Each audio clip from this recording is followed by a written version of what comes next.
Engineer थे, बोलने लगे कि विदेश में मैं जितना अच्छा जीवन नहीं जी सकता जितना यहां मैं जी लेता हूं। विदेश में नौकरी करते थे इंजीनियर, खूब पैसा कमा लिया, अब आकर के पूना के अंदर बस गए।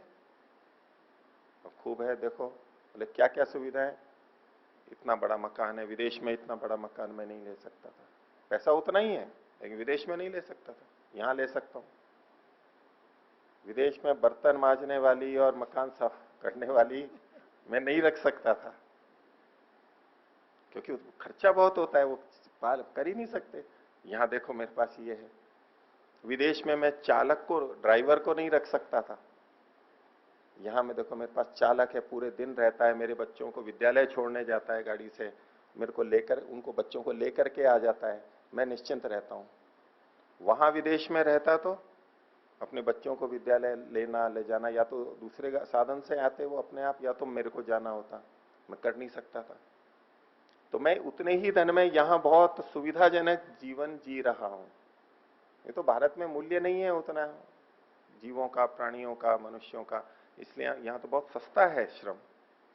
और भी चीजों में इंजीनियर, डॉक्टर, सब श्रम भारत में बहुत सस्ता है, आउटसोर्सिंग और ये सब जो चलता है आजकल, इसीलिए तो यहाँ पसंद आता है कि यहाँ यहाँ कई हजार मिल जाते हैं तो भी लगता है, कई लाख मिल जाते हैं तो भी उनके लिए सस्ता है। विदेशों की तो बात ही अलग होती है। तो परमात्मा के यहाँ कौन सा महंगा सस्ता? बहुत महंगा है, उससे भी ज्यादा महंगा है।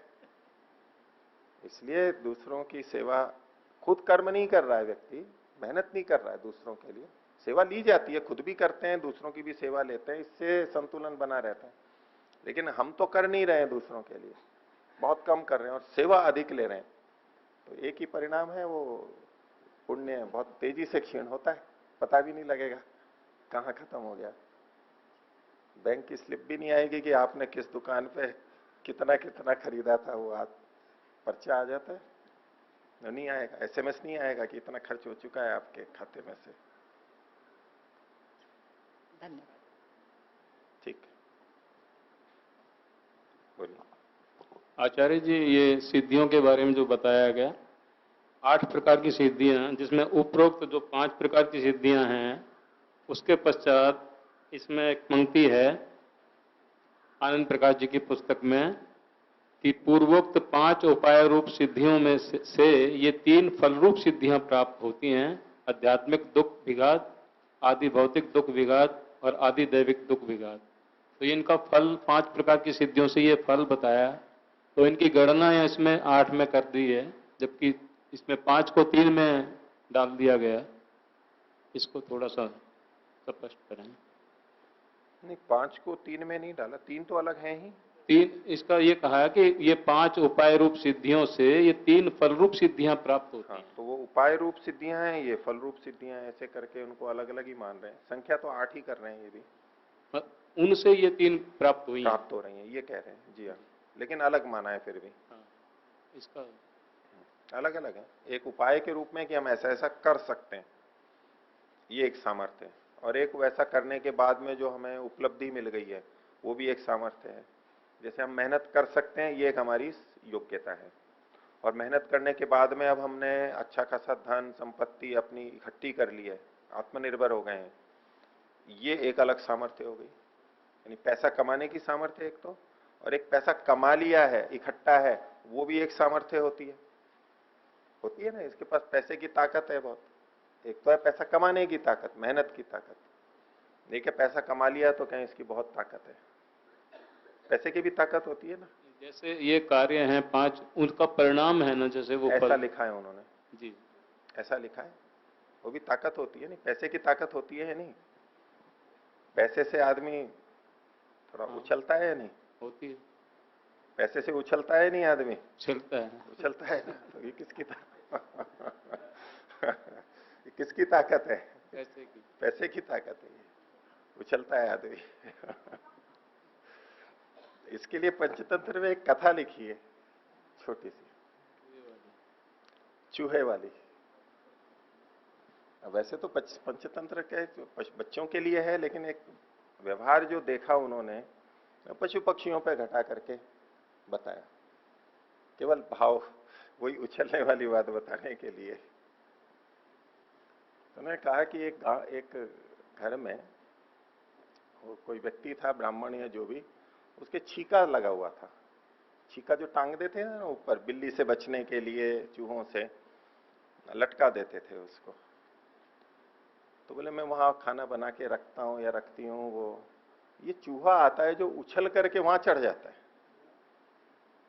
और खा जाता है और चला जाता है, इतनी ऊंची चढ़ जाता है ये चूहा, ये मरता भी नहीं है, ये समस्या है। तो कोई समझदार व्यक्ति उसके पास आया होगा, तो कहा कि ये इसका समाधान बताओ। तो बोले अच्छा ये बताओ इसका बिल कहां पर है। तो बताया कि ये बिल है इसका, यहां घुसता है ये। कहा इसको खोदो। तो बोले बिल को खोदा तो वहां पर सोना रखा हुआ था, गोल्ड होता है ना, सोना तो बोले कि इसके उछलने का कारण ये सोना है तो बोले इस सोने को इस बिल से हटा लो। तो उसने बिल से हटा लिया, वो सोना रख दिया वापस। अब वो तो उपाय वाला तो उपाय करके चला गया। बोले देखना अगले दिन, फिर अगले दिन वो चूहा आया, तो आया तो वो बस थोड़ा सा उछल के वहीं गिर जाता था ऊपर छीके तक नहीं जा पा रहा था। तो वास्तव में ऐसा कुछ होता नहीं है, लेकिन पंचतंत्र है ही इसी तरह से कि वो मूर्ख बच्चों को, राजा के मूर्ख बच्चों को व्यवहार की, तत्व की बात सिखाने के लिए। तो ये तो पैसा तो उछलवाता है, ताकत होती है पैसे की भी, जो प्राप्त कर लिया है उससे भी हमारे को ताकत मिलती है। आपको भी ताकत मिलेगी सांख्य दर्शन पढ़ने के बाद में, ये भी उछलाता है व्यक्ति को आचार्य जी ये जब हम दर्शन पढ़ ले शिविर कर लेंगे जी कि स्वामी चित्तेश्वरानंद जी के यहाँ पर ऐसी जगह पे, पवित्र जगह पे हमने शिविर किया, कितने दिन का शिविर किया। दूसरों से पूछे कितने दिन का शिविर किया, जी 7 दिन का वहां किया था, 8 दिन का, तो 37 दिन का शिविर करके आ रहा हूं मैं ताकत मिलती है ना व्यक्ति को। हाँ पूछिए। इन 5 प्रकार की सिद्धियों से जो ये 3 प्रकार के जो दुख बताए गए हैं ये समाप्त हो जाते हैं, इसकी संगति कैसे लगेगी? नहीं, समाप्त होते का मतलब कि उस सामर्थ्य के कारण से वो इनको सहन कर लेता है। पहली बात तो आएंगे नहीं, और आएंगे तो वो सहन कर लेगा, उन स्थितियों में भी अपने को आगे बढ़ाता रहेगा। ऐसा ही तात्पर्य। देखिए 100% तो ये हट नहीं सकते, ये तो सीधी सी बात है। ये त्रिविध दुख जो हैं, जब तक शरीर है कुछ ना कुछ बाधा तो बनी रहेगी, वो हमारे ऊपर निर्भर नहीं होता है, पराश्रित होते हैं। लेकिन फिर भी उन परिस्थितियों के रहते रहते भी तो हम चल लेते हैं, उन विपरीत स्थितियों के रहते भी चलते हैं। आप गृहस्थ में या सामान्य जीवन में भी कितने लोगों को देख सकते हैं अलग अलग परिस्थितियों में। अब किसी के कितनी विपरीत स्थितियां हैं तो भी अपना जीवन उत्साह से जी रहा है, कर रहा है। शरीर की दृष्टि से असमर्थता, विकलांगता होते हुए भी अपना उत्साह से जीवन चला रहे हैं सबको, और एक उसी को लेकर के दुखी बैठा हुआ है। तो विपरीतता के होते हुए भी आत्मविश्वास, अपनी सामर्थ्य के आधार पर जब व्यक्ति इनसे अप्रभावित जैसा रहते हुए आगे चलता है, ये अपने आप में एक शक्ति है। नहीं तो हर कोई कहता रहता है मैं कहां से साधना करूं, ये घर में ऐसे बच्चे हैं, ये रात दिन कुछ ना कुछ बातें करते रहते हैं, कभी ये बोल देंगे कभी ये बोल देंगे, अब मैं कैसे साधना करूं यहां पर। कभी टेलीविजन चलता रहता है, कभी भोजन पकता रहता है, उसकी सुगंध आती रहती है, कभी कोई घंटी बजती है, कभी इनको बाहर जाना होता है तो बोल जाते हैं कि ध्यान रखना कोई आए तो। कैसे कैसे साधना करूं। लेकिन कई जने ऐसे होते हैं इन स्थितियों में रहते रहते भी वो साधना कर लेते हैं। भाई कोई आएगा घंटी वाला बजाएगा तब उठ के खोल लेंगे, बाकी तो साधना कर सकते। वो आएगा तब भी भावना से जाते हुए अपने आंतरिक स्थिति बना के देख लिया, कर लिया, कर सकते। ठीक है वो शोर कर रहे हैं, करने तो मैं अपना थोड़ा अलग रह के फिर भी कर लेता हूं। तो उन स्थितियों को स्वीकार कर लेता है व्यक्ति, उन विपरीत स्थितियों को स्वीकार कर लेता है कि भाई इसके अलावा क्या है, मैं घर छोड़ के जा सकता हूँ, घर छोड़ के जाऊंगा तो कहीं तो ठहर भी नहीं सकता, कौन रखेगा मेरे को, रिश्तेदारों के यहाँ भी कितने दिन रहूंगा, वहां इससे ज्यादा समस्या है। ये तो अपना घर है, यहाँ रुक तो सकता हूँ, होटल में रह नहीं सकता, धर्मशाला में रह नहीं सकता, सब जगह समस्या है, आश्रम में रह नहीं सकता, हर कोई रखता नहीं है आश्रम में, क्या करूं? रहना तो यहीं पर ही है, घर में ही। तो जैसी स्थिति है उसको मैं ही अपना करता रहता है। उसके लिए जो प्राय वो घोड़े वाला उदाहरण दिया जाता है पानी पीने का, रहट चलती है, खटखट हो रही है, घोड़ा चह करा था, तो पानी तो खटखट में ही पीना पड़ेगा। वो खटखट घर में भी है, वो खटखट आश्रमों में भी है, सब जगह है, उसी में पानी पीना। बोलिए, हो गया? ठीक है, आगे चलते हैं। आचार्य जी, बोलिए। जो तुष्टि और सिद्धि है, इनकी गणना अशक्ति में भी होगी और अलग से भी रहेगी? नहीं, तुष्टि अपनी जगह तुष्टि अलग हो गई, सिद्धि भी अपनी जगह अलग हो गई, 9 और 8। जी। जब सिद्धि नहीं है तो ये सिद्धि से भिन्न बात हो गई ना, असिद्धि के रूप में, असिद्धि ही हुई। इसकी गणना कहां करेंगे? अशक्ति में। अब वो अशक्ति में जाएगा। तो अशक्ति में भी गणना हो रही है और सिद्धि की अलग भी हो रही है, ऐसा मत बोलिए उसको। सिद्धि के रूप में गणना वो सामर्थ्य के रूप में है, अशक्ति में गणना उसकी असमर्थता के रूप में है, विपरीत हो गया वो तो बिल्कुल।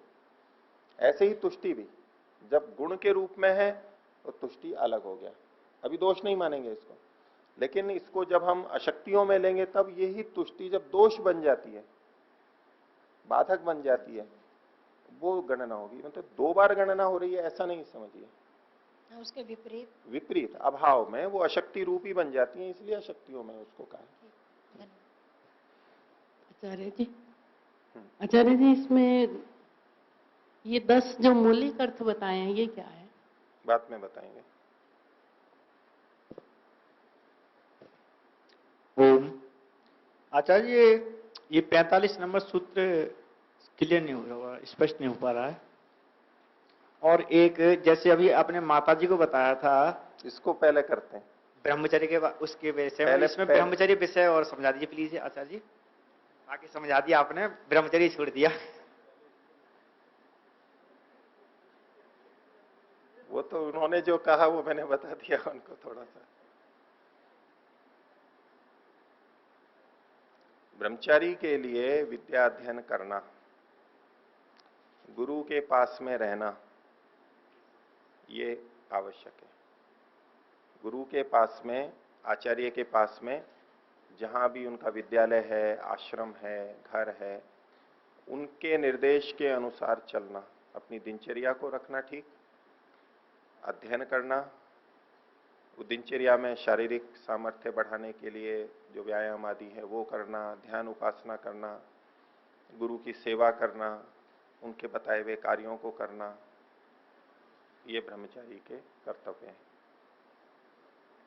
अपने यहां ब्रह्मचर्य काल वो नहीं होता है कि आप कमा भी रहे हो और पढ़ भी रहे हो, जैसा आजकल चलता है, विदेशों में चलता है, भारत में भी शहरों में चलता है। किसी को बहुत असमर्थता है, वो बात अलग है कि भाई और कोई उपाय नहीं है तो कमा भी रहे हैं और पढ़ भी रहे हैं, ठीक है, अच्छा है वैसे उतने अंश में वो। लेकिन अगर अवसर है, अगर साधन है, और अपने यहां पर तो ब्रह्मचारियों यानी विद्यार्थियों को यह अवसर प्रदान किया ही जाता है, उनको कमाने के लिए नहीं आग्रह है, हमारी व्यवस्था ही ऐसी है ये कि उस काल में वो जितनी उन्नति करना चाहता है करे, पूरा अवसर मिले। ऐसा नहीं कि 15-16 साल तक, 18 साल तक रखा और बस आगे जो इच्छा हो वो करे। वो अगर 25-30 साल तक भी पढ़ना चाहता है तो घर वाले पढ़ाते हैं, हमारे यहाँ वही परंपरा चली आ रही है, प्राय विद्यमान है आज भी। उससे आग्रह नहीं करते हैं, उन्नति का पूरा अवसर देते हैं। और वैदिक व्यवस्था में ब्रह्मचर्य काल यही है कि उसको खुद को नहीं कमाना पड़े, वो बाद में कमाएगा गृहस्थ में जाकर के, वो वहां उसकी पूर्ति करेगा, वो दूसरे लोग बच्चों को पढ़ाएगा, उनके लिए मेहनत करेगा, लेकिन अपने उन्नति में उस काल में तो उस अध्ययन में ही उन्नति लगाए वो। तो उस समय वो अन्य धंधों में ना फंसे। अगर ब्रह्मचर्य काल चल रहा है तो विद्या अध्ययन साधना अपनी उन्नति में ही लगाए, न तो नौकरी में लगे, कमाई धंधे में लगे, न और सांसारिक कार्यों में लगे, ये रिश्तेदारी निभानी है, वो रिश्तेदारी निभानी है, और न प्रचार आदि कार्यों में लगे। जैसा कि आज गुरुकुलों में भी और उसमें होता है, भाई थोड़ा पढ़ लिया और अब वो प्रचार भी करने लगता है, यज्ञ आदि करवाने लगता है, अनुष्ठान करवाता है, उससे धन यश भी मिलता है और पढ़ाई भी करता रहता है। तो ये नहीं होना चाहिए। ये करेगा तो वृत्ति निरोध नहीं होगा और वृत्तियां बिखरेंगी उसकी। तपस्या करते हुए जितना भी भोजन आदि जैसा मिल रहा है उसमें अपने संतुष्ट रहते हुए तपस्या करके पूरी मेहनत करके बस अध्ययन में लगाए, गुरु की सेवा करे और अनुशासन का पालन करे। ये ब्रह्मचारी का कर्तव्य है। हो गया? धन्यवाद आचार्य जी। अब सूत्र भी बताऊं 45वां। तो न इतराद इतर हाने न बिना, ये जो पहले के ऊहादि सिद्धियां बताई थी वो ऊपर वाला नहीं हटेगा तो नीचे वाला नहीं हो सकता। अगर ऊपर वाली सिद्धि है ऊपर वाला होते हुए नीचे वाली सिद्धि नहीं बन सकती। ये एक क्रम बताया जा रहा है। कैसे था कि पहली अवस्था ये थी कि पुस्तक को गुरु मुख से वो पढ़ सकता है, इसको सिद्धियों में नहीं गिना, एक ये सामान्य मान लिया। अब पहली सिद्धि क्या है कि पुस्तक को वो बिना गुरु के भी पढ़ लेता है, समझ लेता है। ये एक योग्यता सिद्धि है, सामर्थ्य है, ठीक है। अब इससे पहले की स्थिति कि अगर गुरु उसको पढ़ा ही रहा है और सब कुछ कर ही रहा है तो उसके रहते ये सिद्धि का पता लगेगा क्या कि उसमें बिना गुरु के भी शास्त्रों को पढ़ने की सामर्थ्य है? नहीं पता लगेगा ना। अब दूसरी पे आइए। पहली वाली ये थी कि पुस्तक को बिना गुरु के वो स्वयं पढ़ लेता है, समझ लेता है, ये उसकी शक्ति सामर्थ्य है। अब अगली क्या है कि पुस्तक भी नहीं है उसके पास में, बस कहीं से कुछ भी मिल गया, कोई वाक्य उड़ते उड़ते। शास्त्र तो है, पुस्तक तो होती है विधिवत वर्णन सारा, एक क्रमशः है, कोई विषय उठाया, वर्णन पूरा चल रहा है।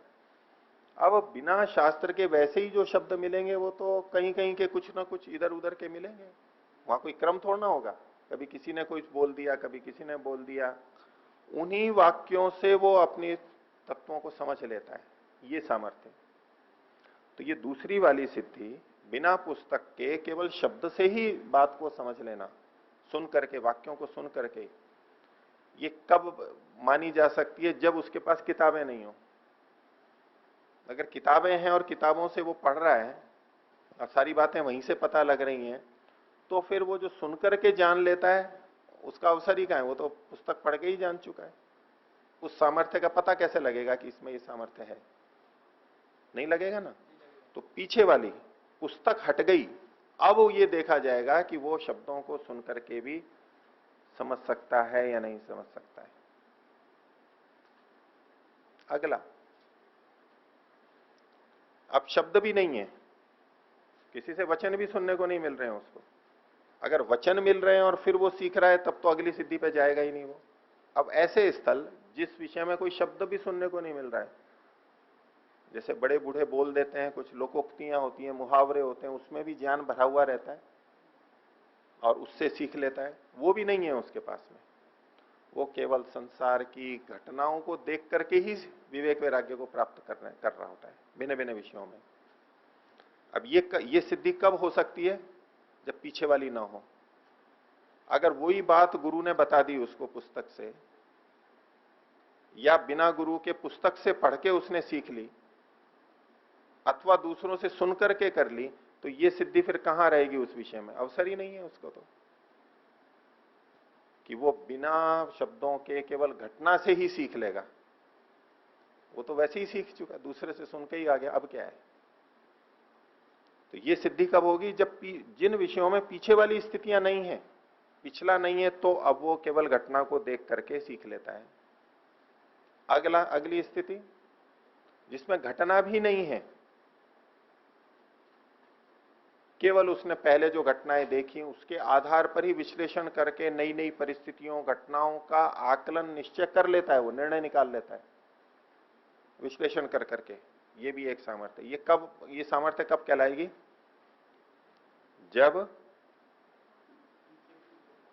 जब घटनाएं नहीं होंगी, पीछे की चीज नहीं होगी, न पुस्तक होगी, न कोई शब्द होगा, न घटना से वो करेगा, फिर भी वो कर लेगा तो कहा जा सकता है कि ये, तो पीछे वाली हटेंगी तो कहा जा सकता है कि ये सिद्धियां हैं उसकी। इसलिए कहा न इतराद इतर हाने न बिना, इतर हाने न बिना न इतराद। पूर्व वाली जब तक नहीं हटती तब तक बाद वाली सिद्धि को सिद्धि नहीं कहा जाता। अब जैसे कि कोई सर्दियों में कहे कि भाई ये एक तो कपड़े पहन के सर्दियों में रहता है, सहन कर लेता है कम कपड़े, बोले एक सिद्धि यह है कि ये बिना कपड़े के भी रह लेता है। तो बिना कपड़े के रह लेता है, ये सिद्धि कब होगी? जब कपड़े नहीं होंगे तभी तो। और कपड़े पहन रखे हैं तो कहे कि मैं बिना कपड़े के भी रह सकता हूं, ये सिद्धि कैसे पता लगेगी? नहीं लगेगी ना। तो वो पिछला हटाना पड़ेगा, उन चीजों को हटा करके भी वो रहना होगा। इसलिए कहा पीछे वाली जब हट जाती हैं, वो नहीं होती, तब ये आगे वाली पता लगती है कि ये इसमें सिद्धि है। हो गया? इसमें आचार्य जी जैसे तीसरी जो सिद्धि आई है तार तार, और उसका दूसरा नाम दिया है इसमें अध्ययन, तो उस क्रम को छोड़ दीजिए। वहां जो आपकी पुस्तकों में क्रम है, उस दृष्टि से 45वें सूत्र की संगति नहीं लग पाएगी। तो एक ऊपर वाले को छोड़ के बाद वाला, उसमें तो वो अध्ययन में पुस्तक और गुरु मुख से वो सब लिखा है, ऐसा नहीं। फिर इस सूत्र की ये संगति नहीं लगेगी 45 वाले की। इसका क्रम क्या है जो मैं आपको बता ही चुका हूं, अभी भी बता रहा था। उस क्रम से इनको देखिए तो आपको ये लगेगा कि हाँ पिछला वाला हटेगा तो अगला होगा। ठीक है? जब गुरु नहीं है तभी तो पता लगेगा कि ये शास्त्र को पढ़ करके खुद ही निर्णय निकाल रहा है। अब गुरु ही बैठा है, गुरु ने ही बता दिया, तो अब ये कहां से सिद्धि पता लगेगी कि ये बिना गुरु के भी अर्थ निकाल रहा है? तो गुरु ने बता ही दिया वहां तो। और आचार्य जी इसमें जो ओह शब्द है, ओह वो बुद्धि के लिए प्रयोग किया गया? नहीं, बुद्धि के लिए, बुद्धि का ठीक है, बुद्धि से हम ऊहा करते हैं। ऊहा कहते हैं कि अपनी सूझ से, समझ से, कि भाई ऐसी परिस्थिति देखी, उसमें वितर्क करता है वो, तर्क वितर्क। अच्छा ऐसा हो सकता है, ऐसा हो सकता है, ऐसा है तो ये, ऐसा है तो ये। अब ये स्वयं ही समझ करके ऊहा लगा लेता है कि भाई ऐसा करना है मेरे को, किसी ने बताया नहीं उसको। जो समझदार होते हैं, जिसको हम सामान्य लोग भाषा में बुद्धिमान कहते हैं, चाहे खेती कर रहा हो चाहे व्यापार कर रहा हो, उसको कुछ बातें बताई, बाकी चीजें वो करते करते खुद ही निकाल लेगा, नहीं यहाँ ऐसा करना चाहिए, यहाँ ऐसा करना चाहिए, यहाँ ऐसा करना चाहिए। मैं कल शाम को इधर से जा रहा था यहाँ से, तो यहाँ जो पाइप है, नल है, वो चल रहा था और वो पाइप वहां से आके जो हरा हरा सा है वो यूं मुड़ा हुआ था। तो मैं जा रहा था तो वो जो काम करने वाले हैं वो आ रहे थे, आके बैठे, देखे कि ये तो मुड़ गया, पानी नहीं जा रहा है। तो मैं तो चला गया। तो आज सुबह जा रहा था तो मैंने देखा वहां एक व्यवस्था की हुई थी उन्होंने, उस पाइप को हटा के एक मोटा सा पाइप लगा दिया जो कि मुड़ता नहीं था, और फिर दूसरा लगा दिया, करके काम चला गया। सुबह देखा तो सब व्यवस्था कर रखी उन्होंने। उस समय वो सोच रहे थे।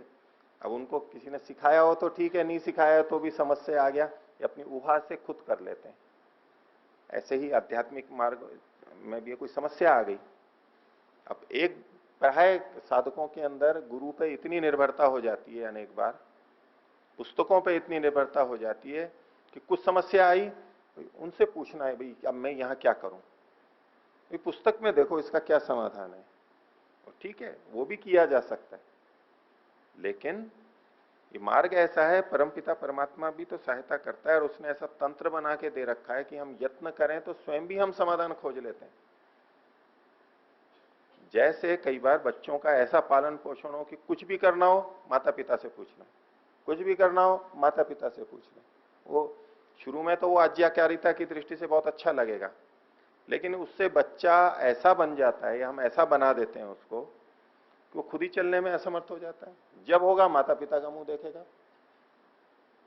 शुरू में तो अच्छा लगेगा, बच्चे को भी अच्छा लगेगा, माता पिता को भी, और ये बड़ी प्रशंसा की बात कही जाती है कि देखो माता पिता से हर बात पूछ के करता है। सासुएं भी कहेंगी बहुओं के लिए कि हर बात पूछ के करती है, बड़ी क्या कहेंगे, कौन सा शब्द बोलो, बड़ी आज्ञाकारिणी है बहू, बहुत अच्छी बहू आई है, बहुत अच्छी बहू आई है। अब ठीक है, कई बहुएं बुद्धिमती होती हैं, उनको पता है कि इनका तो इलाज ही यही है कि इनसे पूछ के करते रहो। वो जानती है करना, वो केवल हमारे अहंकार को पुष्ट करने के लिए हमसे पूछती रहती है। नहीं नहीं पूछो तो ज्यादा समस्या होगी, पूछने में उतनी समस्या नहीं लगती है उनको। तो ऐसी बुद्धिमती बहुएं तो, और प्रशंसा भी मिल जाती है कि देखो बड़ी आज्ञाकारिणी है, उसका अपना कार्य सिद्ध हो जाता है कि किसको कैसे ठीक तरह चलाना है, निर्बाध रूप से रह सकें। लेकिन अगर वो ऐसी परामुखेक्षी बन जाए कि वो अपना करने में असमर्थ हो जाए, जब भी नदी पार करानी हो बोले नौका है, हाँ आपके लिए है ना, हम सहायता करने वाले हैं ना आपके लिए, चलो क्यों चिंता करते हो। ऐसा कर करके उनको इतना आराम तलब बना देंगे या तो असमर्थ बना देंगे, वो खुद नहीं चाह सकते।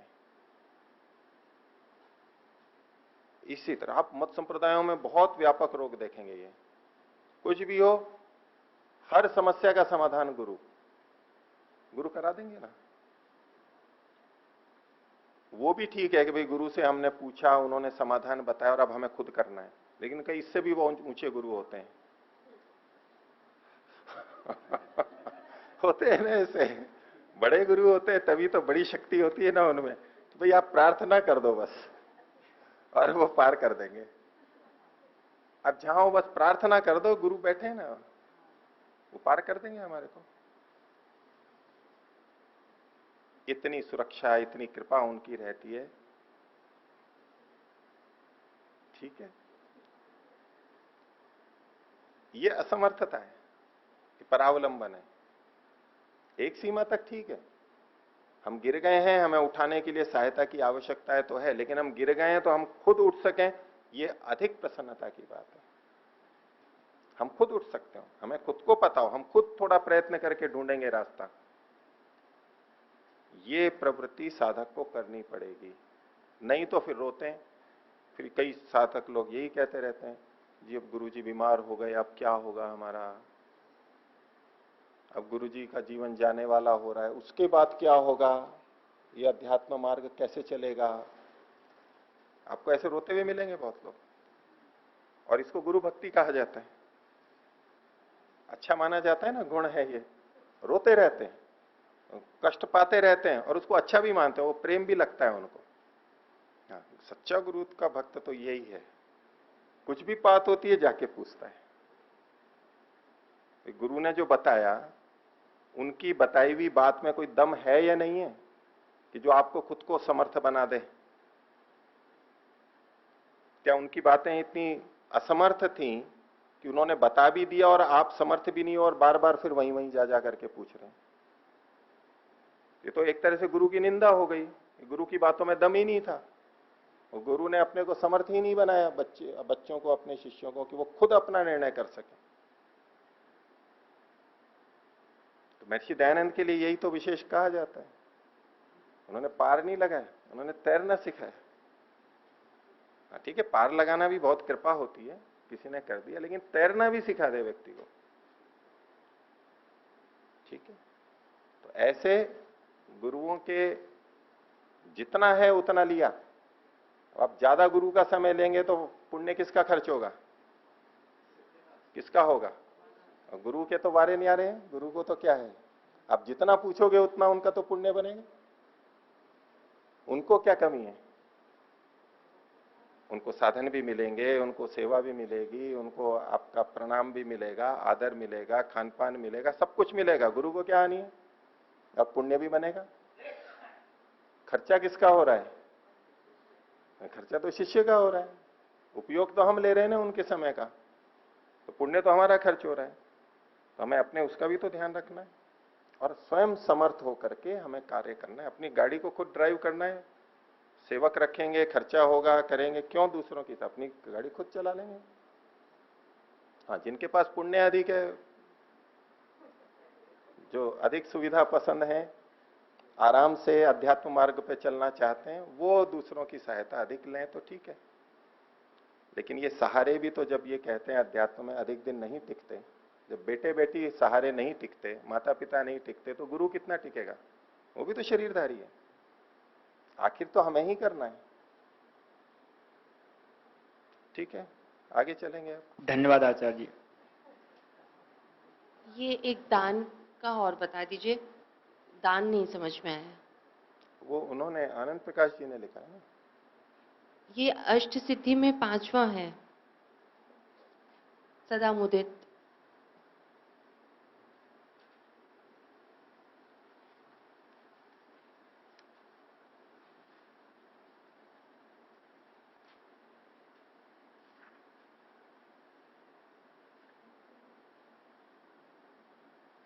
ये इन्होंने ऐसी व्याख्या की है।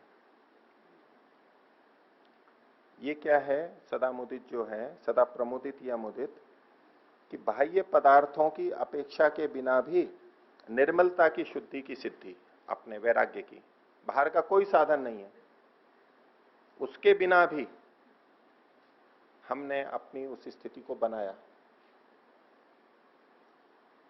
वो सिद्धि है ये। वो दान वाले में क्रम नहीं बनेगा इसका, वो एक अलग व्याख्या है। बाहर के साधनों के बिना भी अपनी आंतरिक निर्मलता को बना लेना। कौन से साधन? जो ऊपर के सारे बताए, न गुरु है, न पुस्तक है, न बाहर का शब्द है, न कोई ऐसी घटना है सामने, और ऊहा मतलब प्रयत्न भी नहीं कर रहा है वो बहुत ज्यादा, क्योंकि ऊहा में भी तो प्रयत्न होता है, ये किया वो किया, और बिना इन सब के बड़ी सहजता से उसको वो स्थितियां मिलती चली जाती हैं, इन बहुत कम प्रयत्न से। निष्कर्ष ऐसे होते हैं, बहुत जल्दी निष्कर्ष निकाल लेता है। ये एक बहुत बड़ी सामर्थ्य है। आप जीवन के अंदर देखेंगे, छोटी छोटी घटना में कोई महीनों निकाल देता है, निर्णय नहीं कर पाता है, क्या करूं, कैसे करूं, महीनों सालों निकल जाते हैं, जिंदगी निकल जाती है, निर्णय ही नहीं कर पाता है। और कुछ होते हैं एकदम से निर्णय कर लेते हैं। बहुत बड़ी ये उपलब्धि है, बहुत बड़ी योग्यता है, ये सात्विकता से होता है, ये बहुत बड़े पुण्य का फल है। कितने साल बच गए हमारे, हम साधनों के रूप में ये बाहर की चीजें तो देखते हैं, वो हैं, लेकिन ये कितना बड़ा साधन है कि जिस चीज में हमारे को महीनों लग रहे थे, सालों लग रहे थे, वो हमने दिन में, घंटे में ही, मिनटों में ही पूरा कर लिया उसको। कितना समय बचा, कितनी शक्ति बची, और उसकी जगह उस समय का हमने और बहुत अच्छा उपयोग कर लिया। ये बहुत बड़ी शक्ति है, बहुत बड़ी सामर्थ्य है, और ये बहुत पुण्य के बाद में आती है, प्रयास अभ्यास के बाद में आ जाती है। तो ऐसी सामर्थ्य होना अंदर, बाहर के साधन न होते हुए भी वो ऐसा करता चला जाता है, निष्कर्ष निकाल लेता है। कई जने मिलेंगे, वो बोले ये निष्कर्ष तो मेरे निकाले हुए ही थे पहले, ये क्या शास्त्र पढ़ूं मैं, पूरा दर्शन। मिलते हैं ऐसे, पूरी बातें सुनेंगे, पहली बार सुन रहे होंगे तो भी बोले ये निष्कर्षों पे तो मैं पहले ही पहुंचा हुआ हूं, कभी सुना नहीं किसी को, कोई ग्रंथ नहीं पढ़ा, मैं तो इसी बात को मानता हूं, यही किया हुआ हूं।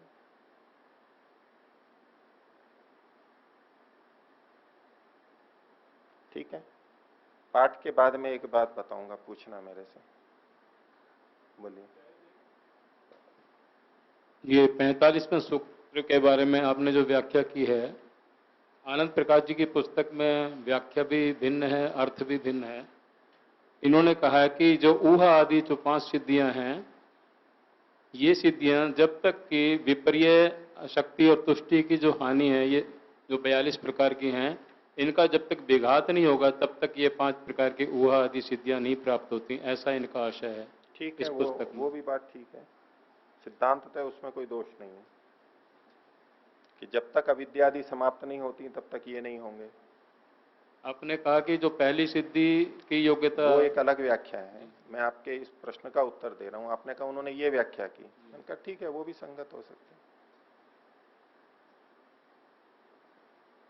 वो भी हो सकता है, वैसे भी संगति लगाई।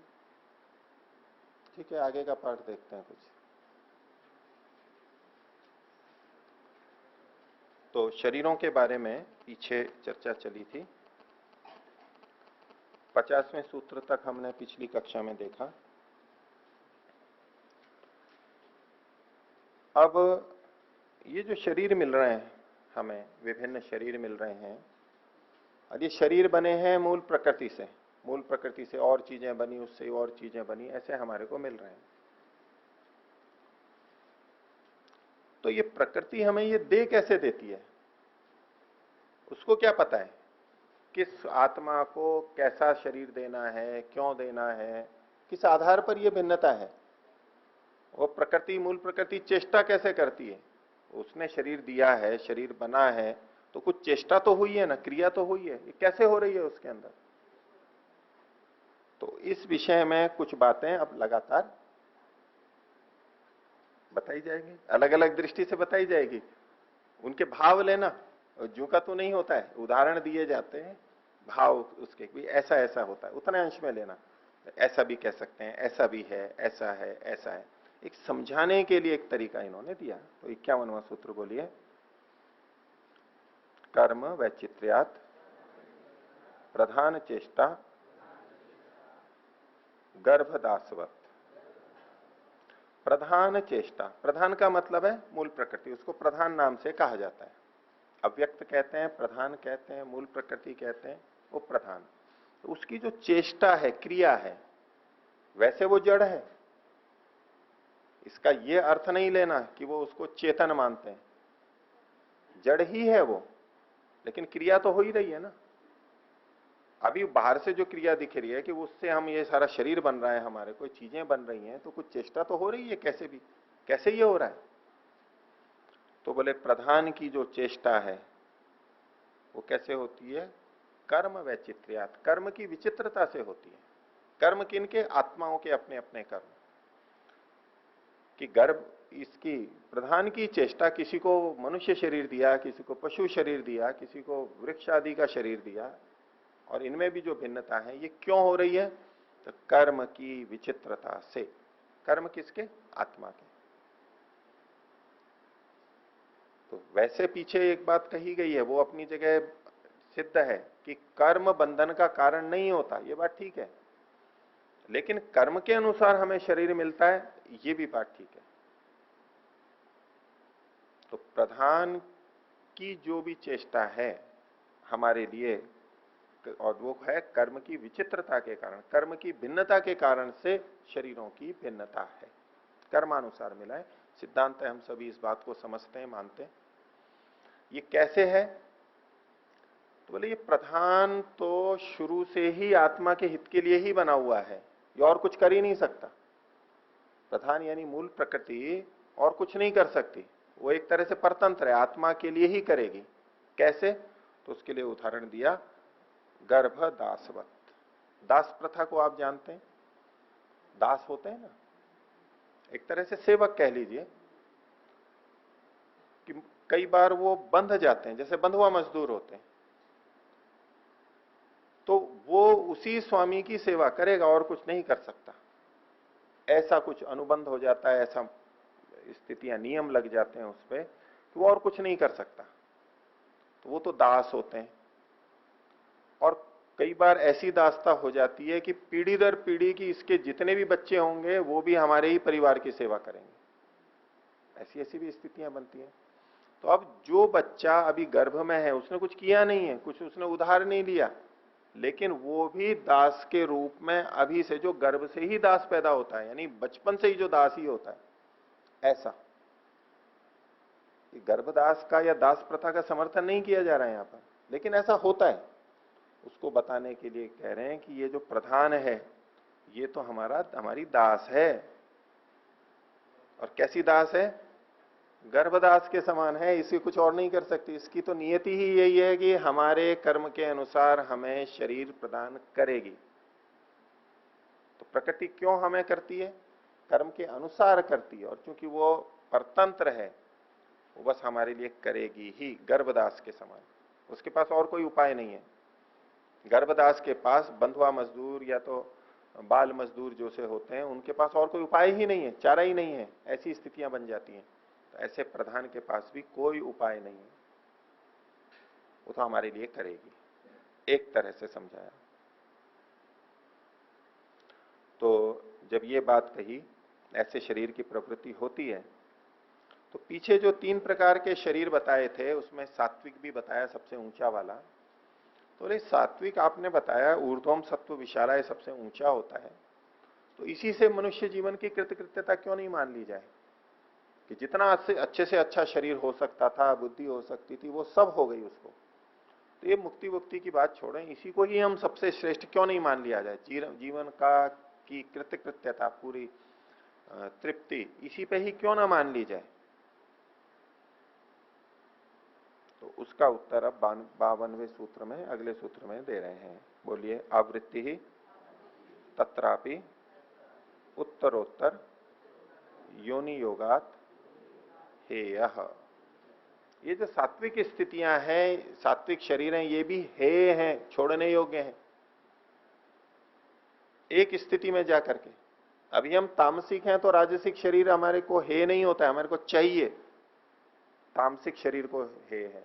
राजसिक शरीर मिल गया तो अब हमें सात्विक शरीर चाहिए, राजसिक हे कोटि में आ गया। और जब सात्विक स्थिति में आ गए तो वहां भी ये विवेक पैदा करना है कि ये सात्विक शरीर भी हे कोटि में है, वास्तव में साधन है मात्र, लेकिन ये भी छोड़ने योग्य है। क्यों छोड़ने योग्य है ये? बोले आवृत्ति तत्रापि, मरने के बाद में फिर शरीर को प्राप्त होना, ये आवृत्ति, शरीर की आवृत्ति तो वहां पर भी है, चाहे तामसिक शरीर हो चाहे राजसिक हो। जैसे वहां आवृत्ति है ऐसे यहां भी आवृत्ति है। ये मूल चीज तो जन्म मरण तो वहां भी चलता रहेगा। तो आवृत्ति तत्रापि कैसे? उत्तरोत्तर योनि योगात, बाद बाद की अगले अगले शरीर की संबंध से, शरीर के योग से आगे आगे शरीर मिलता रहेगा, तो मिलता रहेगा तो आवृत्ति होती रहेगी। इसलिए हे यह, ये सात्विक शरीर भी हे कोटि में है। साधक को, मुमुक्षु को ये अच्छे से अच्छे शरीर भी हे कोटि में रखने होंगे। नहीं तो किसी के मन में ये इच्छा रह सकती है, रहती है लोगों के, कि मेरा अगला जन्म कैसा हो। भाई इस जन्म में तो शरीर जैसा भी मिला, दुर्बल है, कुरूप है, असमर्थ है, और अगले अगले जन्म में मेरा शरीर ऐसा होना चाहिए। अब कोई हीरो या हीरोइन उसके दिमाग में आएगा, क्योंकि उनका शरीर अच्छा होता है, दिखने में सुंदर होता है। भाई अगला शरीर मेरा तो ऐसा वैज्ञानिक जैसा होना चाहिए, क्योंकि वहां बुद्धि बहुत दिखाई दे रही है उसको, सुख सुविधा। मेरा अगला शरीर तो ऐसा होना चाहिए, इस धनिक जैसा होना चाहिए, इस राजा जैसा होना चाहिए, प्रधानमंत्री जैसा होना चाहिए। ये हमारे मन में कामना बनी रहती है। तो साधक तो इसको भी हे कोटि में ला करके रख देता है। अभी वो उन स्थितियों में गया नहीं है, वर्तमान में किसी और स्थिति में है। वर्तमान का शरीर अलग है, साधन अलग है, पद प्रतिष्ठा अलग है, लेकिन फिर भी वो उनको हे कोटि में ले आया। कैसे ले आया? ये सिद्धि से होगा। एक तो है कि खुद वैसी स्थिति में जिए और उसके बाद में निष्कर्ष निकाले कि नहीं ये हे कोटि में है। तो ऐसे तो सब पदों पे जा जाके देखते रहेंगे, पहले मंत्री बनेंगे, फिर मुख्यमंत्री बनेंगे, फिर केंद्र में कोई गृह मंत्री बनेंगे, फिर प्रधानमंत्री बनेंगे। भाई जब तक अनुभव नहीं होगा तब तक कैसे उनसे वैराग्य हो? पता कैसे लगे कि वहां वास्तविकता क्या है? बोले नहीं, कर करके देखना है खुद। न खुद कर करके देखने में तो जिंदगियां निकल जाएंगी, पता नहीं कब होगा वो। अभी खुद उस स्थिति में नहीं है। अभी जहां भी है, जितना भी धन संपत्ति, उसी के आधार पर जो घटनाएं घटी, जो तथ्य प्राप्त हुए, उन्हीं के विश्लेषण से कंप्यूटर की तरह से आकलन कर लेता है कि नहीं यहां भी ऐसा ही होगा। चक्रवर्ती राजा में भी ये चीजें तो रहेंगी। ये सात्विक शरीर हैं देवादि के, वहां भी जन्म मरण तो रहेगा, और जन्म मरण रहेगा, शरीर से शरीर मिलेगा, तो ये जो कुछ दुख हैं ये तो वहां भी रहेंगे। ये है थोड़ी सी सूचना का उपयोग सारे में कर लेना, ये एक सिद्धि है। अगर ये सिद्धि नहीं प्राप्त है तो उसकी इच्छाएं बनी रहेंगी। ये तो कहेगा कि इस स्थिति में तो सुख नहीं है, तो चलो अगली स्थिति में करते हैं, खुद अनुभव करके दें। वो अगली स्थिति के लिए प्रयास करेगा, उसमें कई साल लग जाएंगे, फिर उसको प्राप्त करेगा, फिर अनुभव लेगा, प्रत्यक्ष करेगा, और प्रत्यक्ष करके और फिर कहा नहीं यहां भी वो बात नहीं बनी, नहीं अब वहां जाना है, अब फिर प्रयत्न करेगा, तो ये जीवन निकल जाएगा। ऐसी 2 4 5 चीजें अनुभव करेगा, और क्या करेगा एक जीवन में? अगले जन्म में करूंगा, अगला जन्म है भगवान ऐसा देना कि मैं उस जगह पे हूं, इस जैसा बन जाऊं। चलता रहेगा, चलता रहेगा। प्रत्यक्ष की महिमा कितनी भी बड़ी हो, लेकिन हर चीज का प्रत्यक्ष करने की कोई ठान ले तो वो कर नहीं सकता है। स्थाली पुलाक न्याय होता है कि चावल पके हैं नहीं पके हैं, एक दो चावल को दबाने से ही पता लग जाता है। बोले नहीं, मुझे तो प्रत्यक्ष करना है, सारे चावलों को देखना है। ये तो बुद्धिमत्ता नहीं हुई। ठीक है, करना चाहे कोई कर सकता है, किसी का ऐसा ही आग्रह हो तो भाई मेरे को तो तभी समझ में आएगी जब मैं खुद करके देखूंगा। खुद करके देखना चाहिए, लेकिन उसके साथ साथ परमात्मा ने अनुमान की संभावनाओं की क्षमता भी तो दी है, बुद्धि दी है। सब करके देखने की आवश्यकता नहीं है। दुनिया की हर नौकरी करके देखें और फिर पता लगे कि नहीं, ऐसे पैसा कमाना भी गलत है, ऐसे भी गलत है, ऐसे भी गलत है। अभिनेता भी दुखी है, राजनेता भी दुखी है, धनवान भी दुखी है। ये सब जगह कर करके देखें। वैसे तो बहुत कुछ कर चुके हैं हम पिछले जन्मों में, और खुद ही करते रहेंगे तो ऐसे ही चलता रहेगा। इसलिए प्रत्यक्ष के बिना काम नहीं चलता, ये भी बात ठीक है, लेकिन हर चीज प्रत्यक्ष करके देखूं तो ही मेरे को ज्ञान होगा, ये बुद्धिमानों का काम नहीं है। ऐसी कहावतें मुहावरे भी आते हैं इसी तथ्य को बताने वाले। लोग अच्छा अच्छा चीजें बोलते हैं। एक व्यक्ति होता है जो खुद ठोकर खा करके सीख जाता है, अच्छी बात है, ये सीख लेता है। और एक व्यक्ति होता है जो दूसरे को ठोकर खाता देख करके सीख लेता है, उसने प्रत्यक्ष थोड़ा ना किया है। दोनों में से कौन बुद्धिमान है? हम सब समझते हैं। और किसी ने दूसरे को ठोकर खाते देखा भी नहीं, लेकिन सुना बस, और उसी से आकलन कर लिया, हाँ ऐसा ऐसा करेंगे तो ऐसा ऐसा हो सकता है, होगा, उसी से सीख लिया उसने। प्रत्यक्ष कर करके देखने में बहुत समय शक्ति लगता है। ये ठीक है, प्रत्यक्ष का जो ज्ञान है वो बहुत प्रभावी होता है, अमिट होता है। हाँ, कोई ठोकर खा के भी नहीं सीखता हो, ऐसे भी लोग मिलेंगे, लेकिन प्राय ठोकर खा के प्रत्यक्ष करके सीख आई जाती है। यह प्रत्यक्ष का प्रभाव भी अधिक होता है, ये भी ठीक बात है। लेकिन ये सामर्थ्य भी सिद्धि है कि बिना प्रत्यक्ष के दूसरे को देख करके भी वैसा ही ज्ञान पैदा कर लेना। दूसरे को ठोकर खाते देख, गिरते देख करके भी वही समझ बना लेना जो प्रत्यक्ष करके किसी को आती है। ये एक सिद्धि है, ये एक सामर्थ्य है। और सुन करके भी कर लेना, ये एक सामर्थ्य है। ये अनुमान की सामर्थ्य है, ये शब्द प्रमाण की सामर्थ्य है, उनकी सामर्थ्य है, ये बुद्धि की सामर्थ्य है उस व्यक्ति की, कि वो उतने मात्र से भी कर लेता है, थोड़े से भी कर लेता है। ये अधिक बुद्धिमानी है, अधिक शक्ति की अपेक्षा रखता है, अधिक सात्विकता की अपेक्षा रखता है। तो इसलिए प्रत्यक्ष का क्षेत्र जितना है उतना ठीक है, उतना महत्व देना ठीक है, वो करना ही चाहिए प्रत्यक्ष में। निष्कर्ष की दृष्टि से जो चीजें आचरण में लानी है उनको तो लाना ही है हमेशा, वो तो व्यवहार में लाना ही है, उसमें कोई विकल्प नहीं है। यम नियम का पालन करना है तो वो तो प्रत्यक्ष करना ही है, वो तो पालन आना ही है। लेकिन उससे पहले के जो ज्ञान के संबंध में निष्कर्ष हैं, ये प्रत्यक्ष से ही आए तो बहुत सीमित होंगे। अनुमान से, शब्द प्रमाण से बहुत अधिक हम निष्कर्ष शीघ्रता से ले सकते हैं, और इसमें हम अपने अनुभव का नहीं, दूसरों के अनुभव का भी लाभ उठा लेते हैं, और उसका थोड़ा बहुत परीक्षण भी कर लेते हैं, पक्का हो जाता है और आगे चल देते हैं। तो ये जो सात्विक शरीर हैं, इनमें भी तो आवृत्ति होगी, भिन्न भिन्न शरीर मिलेंगे, तो इसलिए ये तो हे कोटि में है, इसलिए उसमें जा करके देखने की जरूरत नहीं, दूर से ही पता लग जाता है, निष्कर्ष निकाल लेता है। इसलिए मुक्ति ही लक्ष्य है, जन्म मरण के बंधन से छूटना ही एक उपाय है, ये निष्कर्ष कर लेता है। बहुत बड़ा निष्कर्ष है ये। तो आवृत्ति तत्रापि उत्तरोत्तर योनि योगात हेयः, छोड़ने योग्य है ये सात्विक शरीर भी। आगे क्यों छोड़ने योग्य, और वहां क्या औरों में और उसमें कुछ समानता तो है। सात्विक शरीर में विशेषता भी है लेकिन कुछ समानताएं भी हैं। क्या है? तो 53वें सूत्र में कहा, बोलिए, समानम जरा मरणादिजम दुखम। जरा का यानी वृद्धावस्था का जो दुख है और मरण आदि का जो दुख है, मरण का, रोग का, वियोग का, ये सब जो दुख हैं, ये समानम, ये तो तीनों में समान है। हाँ, सात्विक शरीरों में दुख कम होता है, राजसिक में अधिक होता है, तामसिक में और अधिक होता है, विभिन्नता होती है, उन्नति के अवसर कम होते हैं। लेकिन जरा, मरण, रोग, ये जो कुछ चीजें हैं, भूख, प्यास, ये कष्ट तो समान है सब जगह, ये तो वहां भी होंगे, ये कष्ट तो वहां भी होंगे।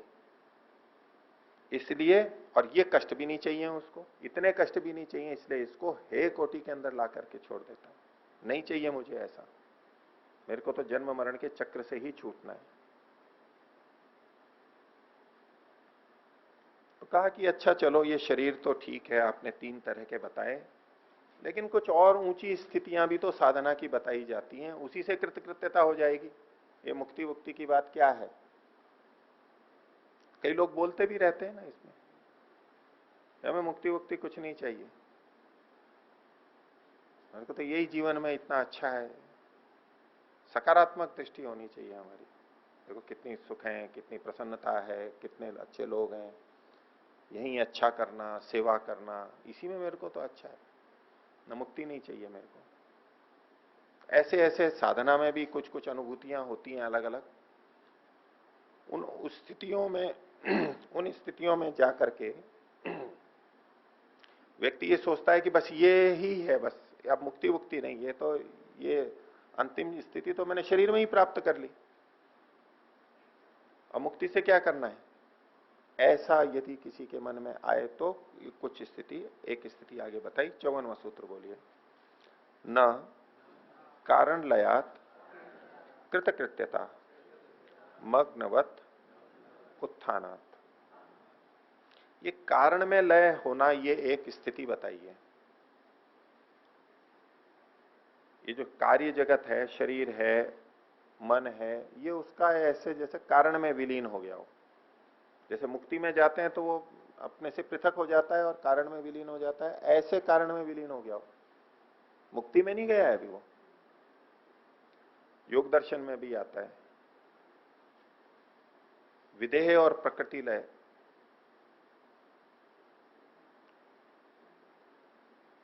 एक भव प्रत्यय और एक उपाय प्रत्यय, 2 प्रकार की समाधियां बताई वहां पर, असंप्रज्ञात के 2 भेद हैं। भव प्रत्ययो विदेह प्रकृति लयानाम, और उपाय प्रत्यय श्रद्धा, वीर्य, स्मृति, समाधि, प्रज्ञा, वो एक क्रम होता है। ये 2 तरह के उपाय बताए वहां पर, 2 स्थितियां बताई हैं। तो ये जो भव प्रत्यय है उसमें विधेय और दूसरा है प्रकृति लय वाला, तो उसका संकेत है यहां पर। और प्रकृति लय में व्यास भाष्य में वहां खोला है कि कैवल्य पदम इव अनुभवंतः। कैवल्य पद मतलब मुक्ति के पद, स्थिति जैसा उनको अनुभव में आता है, जैसे कि मुक्ति ही हो गई, मैं मुक्त हो गया हूं पूरा, कोई बंधन नहीं है, ऐसी स्थिति लगती है।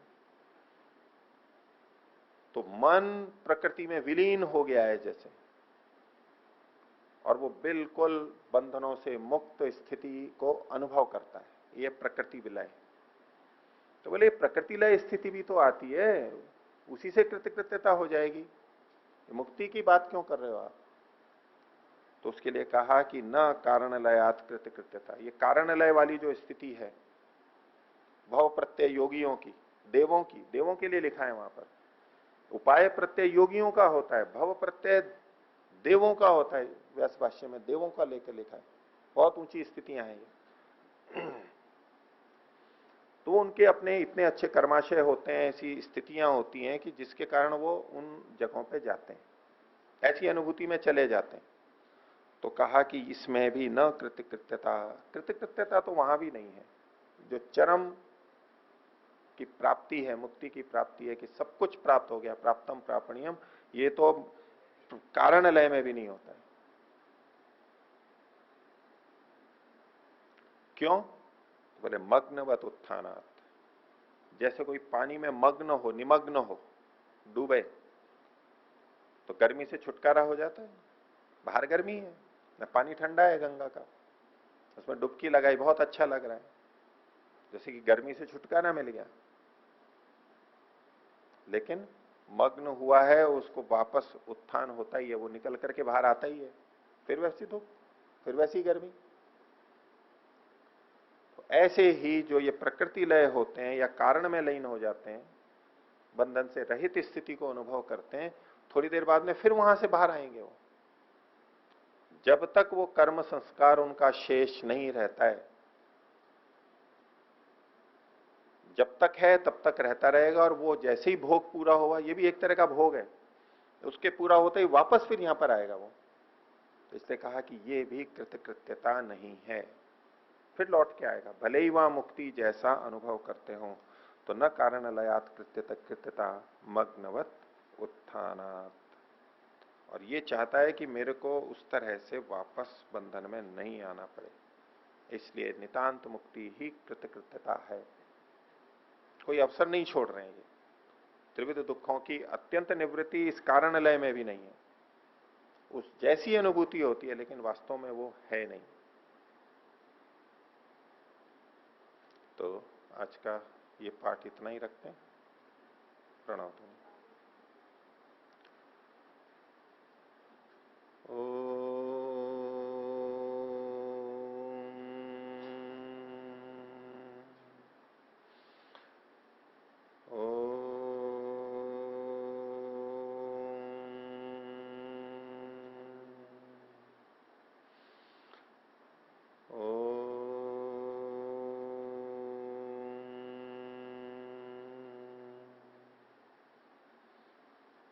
सभी को सादर नमस्ते। ओम शांति।